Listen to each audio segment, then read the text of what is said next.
Welcome back ناظرین، ایک مرتبہ پھر آپ کو عطائے رمضان میں خوش آمدید کہتے ہیں، اور ہمیں بھی جوائن کیا ہے جناب علامہ مفتی صاحب ہیں زبردست. آپ روزانہ ان کو ہماری ٹرانسمیشن میں گاہے بگاہے دیکھتے رہتے ہیں. اسلم زاہد صاحب آپ کو خوش آمدید کہتے ہیں. ماشاءاللہ کیسے مزاج ہیں؟ ٹھیک ہے اور خیریت سے؟ ماشاءاللہ رمضان کیسا گزر رہا ہے آپ کا؟ ہم آج دوسرا پروگرام ہے ہمارا، اور ہم گفتگو کر رہے ہیں قرآن اور سائنس پر، اور یقینی طور پر ناظرین جاننا چاہتے ہیں سائنس نے ایسا کیا کیا کیا ہے. ہم تو یہی کہتے ہیں کہ قرآن پڑھتے چلے جاؤ، سائنس کی ساری تفصیل دیکھتے چلے جاؤ، اندر سے بھی روشن ہوتے چلے جاؤ، باہر سے بھی، کیونکہ آج جو یہ اغیار نے قرآن کو اپنایا ہے ناظرین کرام، یہ جو اغیار قرآن کو اپنا کر اور یہ آج سردار بنا بیٹھا ہے، اس کی وجہ یہ ہے ناظرین کرام کہ اس نے محنت کی ہے. اور ہم نے کیا کیا ہے؟ یہ بات ہمیں ہے تو بڑی مشکل اور کہنی بھی بڑی مشکل ہے، لیکن کہنی اس لیے پڑتی ہے کہ شاید کہ اتر جائے تیرے دل میں میری بات. ہم نے پچھلے 125 سال میں کیا گیا ہے ناظرین، ہم نے صرف فرقے بنائے ہیں، ہم نے صرف ایک دوسرے کے گلے کاٹے، ہم نے ایک دوسرے کی راندہ درگاہ کیا، ایک دوسرے پر ہم نے الزام اور ایک دوسرے کو کافر ہی قرار دیا. ناظرین کرام ابھی تک کی جو ہم دیکھ رہے ہیں حالات، کہ ہمارا جو کام ہے یہ 125 سال کا، اقبال نے تبھی تو بڑا درد دل رکھ کر یہ ساری باتیں ہم سے شیئر کی تھی نا، کہ یہ جو بنیادی جو چیز ہے نا، وہ آپ نے فرمایا نا، یوں تو تم سید بھی ہو، تم افغانی بھی ہو، تم جو ہے وہ جو قوموں کے ہم استعارے اپنا کے پھر رہے ہیں نا، وہ کہتے ہیں یوں تم کون ہے، وہ کہتا ہے جی میں فلاں ہوں، میں فلاں ہوں. تو اقبال نے اس کی طرف کہا یوں تو تم سید بھی ہو، افغانی بھی ہو اور قریشی بھی ہو، یہ تو بتاؤ کہ مسلمان بھی ہو. تو اصل جو چیز ہے وہ ہمیں جو کلمہ طیبہ جسے ہم کہتے ہیں نا، وہ فرما گئے اقبال، پھر دوبارہ انہی کا ذکر آئے گا، کیونکہ جتنے اہل ایمان ہیں اقبال ہی کو ساتھ لے کے اس لیے چلتے ہیں کہ اقبال نے ہر دکھی لمحات میں یوں کر کے ہماری جو ہے نا دلجوئی بھی کی ہے، اور ہمیں ڈرایا بھی ہے، ہمیں جگایا بھی ہے. تو اقبال نے کہا نا کہ خرد نے کہہ بھی دیا لا الہ تو کیا حاصل، دل و نگاہ مسلم نہیں، مسلمان نہیں تو کچھ بھی نہیں. تو اصل میں ہم اوپر سے تو کلمہ پڑھ رہے ہیں، لیکن حقیقتاً جو کلمے کی روح ہے، جو نبی پاک صلی اللہ علیہ وسلم کا فرمان ہے، جو ان کی زندگی گزارنے کے سلیقے طریقے ہمیں دے کر گئے ہیں، ہم اس سے بالکل پیچھے ہٹ چکے ہیں، اور ہم اپنی مرضی کا اسلام چاہتے ہیں. یہی وجہ ہے کہ جب بھی ہم سائنس پر ان چیزوں پہ بات کرتے ہیں تو پھر اس پہ مختلف طبقات ہمیں معاشرے میں نظر آتے ہیں، جبکہ خدا کی قسم یہ ساری کی ساری ریسرچ، یہ سارا کا سارا علم اللہ سبحانہ و تعالیٰ نے قرآن کے ذریعے سے عطا کیا تھا. جنہوں نے اس کو پا لیا وہ سردار بن گئے، اور جو اس سے محروم رہے وہ آج پستی میں، اور ہم پوری دنیا میں مار کھا رہے ہیں، پوری دنیا میں ہم پٹ رہے ہیں. اس پٹنے کی وجہ یہ ہے کہ ہم نے قرآن سے دوری اختیار کی ہے. یہ مہینہ بھی قرآن کا، رمضان بھی قرآن میں، اور قرآن اور رمضان کا بڑا گہرا تعلق ہے. مفتی صاحب آپ فرمائیے گا، ظاہراً سائنس پہ بات ہو رہی ہے، ٹیکنالوجی پہ بات ہو رہی ہے، تو کل میں نے کہا تھا کہ امام احمد رضا القادری کو ہم نے دیکھا ایک عاشق رسول کی حیثیت سے. اگر ہم ان کو دیکھتے ہیں، ان کی ان پہلوؤں پر ہمارے یہاں بات ہی بہت کم ہوتی ہے، جبکہ اعلیٰ حضرت نے یہ جو الٹرا ساؤنڈ مشین آپ دیکھتے ہیں جو ڈاکٹر استعمال کر رہے ہیں، یہ الٹرا ساؤنڈ مشین جو ہے اعلیٰ حضرت نے ایجاد کی. اب کہیں گے جناب یہ کیا آپ نے بات کر دی، اصل تو بنیاد انہوں نے رکھی تھی.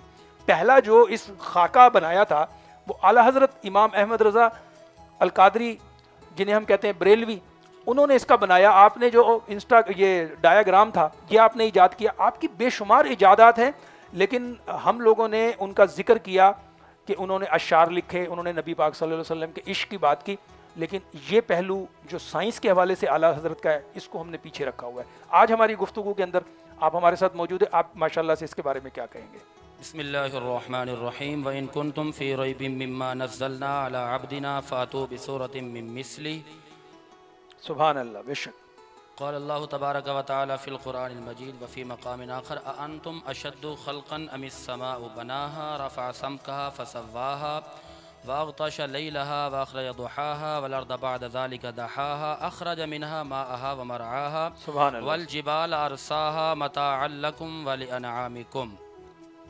وہ معزز تھے زمانے میں مسلمان ہو کر، کیا بات ہے، کیا بات ہے. وہ معزز تھے زمانے میں مسلمان ہو کر، ہم خوار ہو رہے ہیں تارے کے قرآن ہو کر. جی جی جی. آج میں ابتداً یہ عرض کرنا چاہوں گا کہ جو سائنس کے اندر جو بھی معاملات ہیں یہ سب میرے آقا کی نگاہ کا کمال بے ہے. شک بے شک. اور سب یہ جو سائنس آج ترقی کر رہی ہے یہ جی صرف نگاہ مصطفیٰ کا بے کمال شک ہے بے شک. اور شریعت محمدی کا کمال صلی ہے. اللہ علیہ وسلم. آج آپ جو ہے نا سائنس کو دیکھتے ہیں کہ بڑی ترقی کر رہی ہے، اور ہمیں ان کو دیکھ کر خود پر تھوڑا ترس آنا چاہیے کہ آخر وجہ کیا ہے. تھوڑا کیا، بہت زیادہ ہمیں اپنے آپ پر کڑنا چاہیے. آپ یہ جو فرما رہے ہیں نا کہ یہ سائنس جو ہے مصطفیٰ کا جو ہے نگاہ کا کمال ہے، لیکن اس کمال کو پایا تو گوروں نے نا، ہم تو راندہ درگاہ ہیں نا بھائی، ایسا ہی ہے، مان لینا چاہیے نا ہمیں۔ بالکل بالکل جی جی جی جی وہ میں نے کہہ دیا نا کہ ہم خوار ہو رہے ہیں تارے کے قرآن ہو کر۔ جی اب میں ابتداً یہ عرض کرنا چاہوں گا کہ یہ جو سائنس ہے نا، یہ بہترین ذریعہ ہے اسلام کو پھیلانے کا۔ جی بالکل، سائنس بہترین ذریعہ ہے عشق مصطفیٰ کی شمع روشن صلی اللہ کرنے علیہ کا، وسلم، بے شک، اور سائنس بہترین ذریعہ ہے اللہ کی قدرت، اللہ کی توحید کو پھیلانے کا۔ سبحان اللہ، سبحان اللہ تعالیٰ نے قرآن کریم میں فرمایا کہ وَإِن كُنتُمْ فِي رَيْبٍ مِّمَّا نَزَّلْنَا، اگر کوئی قرآن جیسی کوئی صورت ہے تمہیں کوئی شک ہے تو لاؤ اس کی مثل، بالکل کوئی نہیں لا سکتا۔ صحیح بات ہے۔ اب اللہ فرماتا ہے کہ أَأَنْتُمْ أَشَدُّ خَلْقًا أَمِ السَّمَاءُ بَنَاهَا، سب سے پہلی جو ایجادات کی ہیں میرے اللہ نے کی ہیں۔ بے شک بے شک، اللہ فرماتا ہے حق ہے، رَفَعَ سَمْكَهَ فَسَوَّاهَا حق ہے، وَأَغْطَشَ لَيْلَهَا وَأَخْرَجَ ضُحَاهَا جی وَالْأَرْضَ بَعْدَ ذَلِكَ دَحَاهَا سبحان أَخْرَجَ اللہ، مِنْهَا مَاءَهَا وَمَرْعَاهَا، پھر پہاڑوں کی بات کی، پھر ہواؤں کی بات کی، پھر پتھروں کی بات کی، یہ ہر چیز کی تخلیق کر کے اللہ نے ہمیں قرآن دیا، اور اللہ نے ہمیں ایک پلیٹ فارم عطا فرمایا ہے۔ میرے آقا نے آ کر بتایا ہے کہ یہ قرآن ہے، اگر تم قرآن کو سمجھ کر ایک حرف پر بھی عمل کر لو گے تو تم بھی سائنسدان بن سکتے ہو۔ بے شک بے اور شک، یہ جو سائنس ہے نا، سائنس کوئی نئی چیز نہیں ہے۔ ہم اگر دیکھیں جی سائنس، یہ کیا سائنس کی باتیں کر رہے ہیں، یہ سائنس در حقیقت ہماری آنکھوں پہ آیا ہوا ایک پردہ ہے، جی ہاں، جس پردے کو ہم نے ہٹانا ہے۔ اور میں نے اس کو جب پڑھا تو میں بڑا حیران ہوا کہ یار سائنس کوئی نئی چیز نہیں ہے، صحیح بات ہے، سائنس یہ نگاہ مصطفیٰ کی بات ہے۔ سائنس تو قرآن کا نام ہے، جی ہاں، اور قرآن کا فیض ہی تو ہے کہ جس کی وجہ سے گوروں نے اپنایا اور ہم نے چھوڑ دیا۔ صحیح کہہ رہے ہیں، اچھا، سائنسدانوں نے بڑی تحقیقات کی، تحقیق کرنے کے بعد انہوں نے یہ نتیجہ نکالا کہ جی کائنات کی ہر چیز کا وجود پانی سے آیا ہے۔ لیکن قرآن کے 17ویں پارے میں میرے آقا نے تو 1400 سال پہلے فرما دیا تھا وَجَعَلْنَا مِنَ الْمَاءِ كُلَّ شَيْءٍ بے حَيٍّ، شک بے کہ شک، ہم نے ہر چیز کی زندگی پانی میں پانی رکھی سے ہے۔ رکھے، بالکل، اور پھر سائنس نے جب یہ کہا کہ اتنے عرصے کے بعد سائنس نے ترقی کی، اس نے زرعی آلات بنائے، پھر لوہے کو بنایا، جی، میرے آقا نے تو 1500 سال پہلے فرما دیا تھا وَأَنزَلْنَا الْحَدِيدَ فِيهِ بَأْسٌ شَدِيدٌ وَمَنَافِعُ لِلنَّاسِ وَلِيَعْلَمَ اللَّهُ مَن يَنصُرُهُ وَرُسُلَهُ بِالْغَيْبِ۔ اور آج ہم حیران ہوتے ہیں کہ جی سائنس بڑی ترقی کر رہی ہے کہ جی گھنٹوں کا سفر منٹوں میں، اور منٹوں کا سیکنڈوں میں، یہ کیسے ہو رہا ہے؟ ہم نے قرآن کو پڑھا ہی نہیں ہے، پڑھا ہے تو سمجھا نہیں ہے۔ آئے نا ذرا قرآن پہ چلتے ہیں۔ وَمِنْ آيَاتِ الْجَوَارِ فِي الْبَحْرِ كَالْأَعْلَامِ، اللہ فرماتا ہے کہ یہ بھی اللہ کی نشانی ہے کہ ہم نے جو ہے نا یہ اپنا کشتیاں بنائی ہیں، پھر کشتیوں کے علاوہ جہاز بنائے ہیں، پھر اس کے علاوہ یہ لکڑیوں کا ہواؤں میں اڑنا، یہ اب سائنس نے ترقی کیا تو سائنسدان کہتے ہیں کہ ہم نے ترقی کیا، لیکن میرے آقا نے تو پہلے ہی بتا دیا تھا کہ جواری فی البحر کالاعلام۔ اب سائنس نے اس بات کی ترقی کی ہے، سائنسدان کہتے ہیں کہ جی لکڑی بھی بلا ہوا میں اڑتی ہے، دیکھ نا کشتی چلتی ہے تو اس میں بڑی حیرانگی ہوتی ہے، اور پھر ہوا کے اندر گولیوں کا چلا جانا، اللہ نے تو پہلے ہی قرآن میں فرما دیا۔ ابریا کا واقعہ پڑھ کے دیکھیں نا کہ جب انہوں نے آ کے حملہ کیا تھا تو ترمیہم بحجارۃ من سجیل، اب جو ہے نا ہم نے ان پر پتھر برسائے، تو کیا پتھروں سے بھی بندے مرتے ہیں؟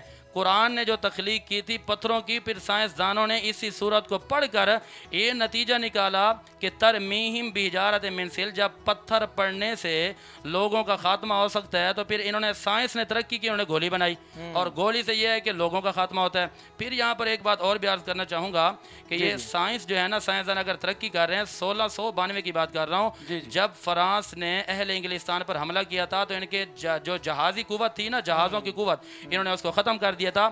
اب دیکھو کہ جو میں نے شعر پڑھا تھا نا علامہ کا، علامہ نے فرمایا نا کہ ہم خوار ہو رہے ہیں تارے کے قرآن ہو کر، بات وہیں پہ ختم ہوگی۔ انہوں نے جب ان پر حملہ کیا تھا تو ساری قوتیں ان کی ختم کر دی تھی، لیکن وہ جو لوگ تھے نا تو وہ بڑی قوت والے تھے، بڑی ہمت والے لوگ تھے۔ انہوں نے فقط 9 سال کے عرصے میں 3281 جہاز تیار کر لیے۔ اب یہاں پر میں ایک بڑی معصومانہ بات بھی ہے اور بڑے افسوس کی بات بھی ہے کہ 1341 سالوں سے مسلمانوں کے پاس ایران ہے، اور آپ ذرا اب بھی دیکھ لیجئے کہ ان مسلمانوں نے کیا بنایا آج تک۔ کبھی کوئی کشتی بنائی ہے؟ کبھی کوئی جہاز بنایا ہے؟ اور اب ہم سائنس کو دیکھ کر یہ باتیں کریں کہ یہ سائنس گوروں کی باتیں ہیں، گوروں کی ایجادیں ہیں، ہم خود پیچھے ہٹ رہے ہیں۔ قرآن نے تو ہمیں پہلے بتا دیا۔ اب ایک سائنسدان کی بات ہے، 1862 کی بات ہے، 1862 کے اندر بھی اسی فرانس نے اہل انگلستان پر حملہ کیا، اور پھر کیا ہوا کہ حملہ کرنے کے بعد نے کہا کہ یہ جی دب جائیں گے، لیکن انہوں نے قرآن کا دامن اٹھایا، قرآن کو پڑھا، کہتے ہیں کہ قرآن میں کیا آیا ہے۔ جب انہوں نے قرآن کا مطالعہ کیا تو قرآن نے یہ بھی بتلا دیا کہ جب دشمن سامنے آتا ہے تو کیسے مقابلہ کرنا ہے، جب تمہاری قوتوں کو یہ ختم کرتے ہیں تو پھر کیسے مقابلہ کرنا ہے۔ تھوڑا سا وقت میں دوں گا، اور اس کے ساتھ ساتھ میں یہ بھی عرض کرتا چلتا ہوں کہ جب 1862 کے اندر ان لوگوں نے فرانس نے اہل انگلستان کا خاتمہ کر کے یہ نعرہ لگایا تھا کہ اب جو ہے نا یہ سائنس بھی ہماری ہو گئی ہے، ہر چیز ہماری ہو گئی ہے، تو ان باہمت مردوں نے، باہمت لوگوں نے قرآن کا مطالعہ کیا، اور قرآن نے آ کر ساری چیزیں بتائیں، اور اس کے ساتھ ساتھ ہمیں کیا کرنا چاہیے؟ ہم اگر جس طرح آپ کا سوال ہے ادھورا ہی رہ جاتا ہے، میں چاہتا ہوں کہ آج پورا ہی کر دوں۔ نہیں آپ پورا آپ نے یہ فرمایا کہ ہم جو ہے نا سائنس کے پیچھے کیوں ہیں، یا دور رہنے کی وجوہات کیا ہیں، نہ سمجھنے کی وجوہات کیا ہیں، تو میرا نقطہ وہیں کا وہیں کھڑا ہوا ہے۔ ہم خوار ہو رہے ہیں تارے کے قرآن ہو کر۔ قرآن کو اگر ہم نے سینے سے لگایا ہوتا تو قرآن تو ایسی کتاب ہے کہ جس کے اندر آپ کو ہر چیز کا تذکرہ ملے گا۔ جی بالکل۔ اچھا، سائنس نے یہ کہا کہ جی آسمان جو ہے نا، آسمان کا انسان کی زندگی پر بہت بڑا گہرا اثر ہے۔ قرآن نے تو پہلے بتا دیا تھا کتاب انزلناہ الیک لتخرج الناس من الظلمات الی النور باذن ربہم الی صراط العزیز الحمید۔ اور اب جو ہے سائنس دانوں نے جب اتنی ترقی کر لی تو یہ سمجھنے لگے کہ ہم جو ہے نا بڑے پاورفل ہو گئے ہیں۔ اب اللہ نے قرآن اتار دیا، فرمایا انتم اشد خلقا ام السماء بناہا، یہ بتاؤ کہ یہ طاقتیں تمہارے پاس کہاں سے آئی ہیں؟ رفع سمکا فسواہا، یہ بتاؤ کہ تمہاری طاقت زیادہ ہے یا اس عرش کے رب کی طاقت زیادہ ہے کہ جس نے آسمان کو بغیر ستون کے کھڑا کر دیا۔ اب سائنس نے ترقی کی، ایک ماں کی خوراک ہوتی ہے، ایک بچے کی خوراک ہوتی ہے، اور سائنسدان کہتے ہیں کہ ہم بڑے کامیاب ہو گئے۔ سائنس کامیاب نہیں ہوئی، قرآن نے تو 1500 سال پہلے بتا دیا تھا۔ سائنس نے کہا نا کہ جی بچے کو 2 سال 2.5 سال تک دودھ پلانا چاہیے ماں کا، اور بچہ پاورفل ہوگا۔ قرآن نے پہلے کہہ دیا تھا والوالدات اولادہن حولین کاملین لمن اراد ان یتم الرضاعہ، کہ تم نے کیا کرنا ہے بچے کو اگر صاحب بات میرا تو سوال وہی ہے نا کہ ہم جو اس وقت یہاں پستی میں گئے ہیں اس کی بنیادی وجہ یہ ہے کہ ہم نے قرآن کو چھوڑ دیا، قرآن پر عمل نہیں ہے، اور انہوں نے قرآن کو اپنا لیا، اور یہی وجہ ہے کہ آج جتنی ایجادات ان کی طرف سے آ رہی ہیں کیونکہ وہ قرآن کو ریسرچ کرتے ہیں، قرآن کو پڑھتے ہیں۔ میں اور آپ رمضان کے مہینے میں قرآن کو غلاف سے نکالتے ہیں، اس کو یوں چومتے ہیں، آنکھوں سے لگاتے ہیں، اور پھر رکھ کر 2 نمبری میں لگ جاتے ہیں، ملاوٹیں بھی شروع کر دیتے ہیں، کم بھی تولنا شروع کر دیتے ہیں، جھوٹ بھی بول رہے ہیں، اور پھر کہہ رہے ہیں کہ ہم جناب ہم تو بس بخشائے۔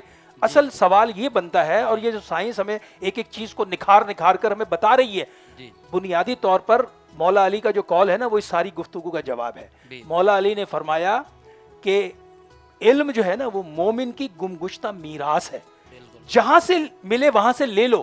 آج امت کو اس بات کی ضرورت ہے کہ امت جو ہے وہ علم کی طرف لوٹے، اور قرآن ہمارے پاس موجود ہے، قرآن کی تفسیر پڑھے، اور اس علم کو جو ہمارے سے وہ لے کے جا چکے، جس پہ انہوں نے ریسرچ کر یہ سارا ماحول ترتیب دے دیا، ہمیں چاہیے کہ ہم اس ماحول سے اپنے آپ کو فیضیاب کریں۔ قرآن کیا کہہ رہا ہے ہمیں؟ قرآن خود کہہ رہا ہے کہ آپ دشمن کے مقابلے میں اپنے گھوڑے تیار رکھو۔ اب ضروری نہیں ہے کہ آج آپ گھوڑے لے کر آ جائیں، اس وقت گھوڑوں سے مراد وہ والے گھوڑے نہیں ہیں، آج کے گھوڑے جو ہیں وہ ٹینک ہیں، آج کے گھوڑے جو ہیں وہ میزائل ہیں، اور تیروں کا جہاں ذکر آیا، نبی پاک صلی اللہ علیہ وسلم نے تیر اندازی کو پسند فرمایا، اور آپ نے فرمایا کہ اخیر زمانے میں میرے کچھ ایسے غلام ہوں گے جو بڑے اعلیٰ تیر بنائیں گے۔ آج پاکستان نے ایسے میزائل بنا لیے ہیں نا کہ جو اسرائیل تک کو مار کر سکتے ہیں۔ تو بنیادی جو آج امت کو جس چیز کی سب سے بڑی ضرورت ہے ناظرین کرام، وہ ہے علم کی طرف آنے کی، علم کو حاصل کرنے کی، کیونکہ علم ہی وہ راستہ ہے ناظرین کرام جس سے ہم بنیادی طور پر اپنی کھوئی ہوئی میراث کو دوبارہ حاصل کرنے میں کامیاب ہو سکتے ہیں۔ اور اس وقت ناظرین کرام ایک مختصر سا وقفہ ہے، وقفے کے بعد دوبارہ حاضر ہوتے ہیں، اور پھر اس گفتگو کو یہیں سے ہم جوڑتے ہیں، اور آپ ہمارے ساتھ جڑے رہیں انشاءاللہ۔ اللہ ہم پر اپنا خاص فضل و کرم فرمائے۔ عطائے رمضان کی ایمان افروز نشریات بدراؤ ناصر علی جہانگیر، ملتے ہیں وقفے کے بعد۔ جی عطائے رمضان، عطائے رمضان۔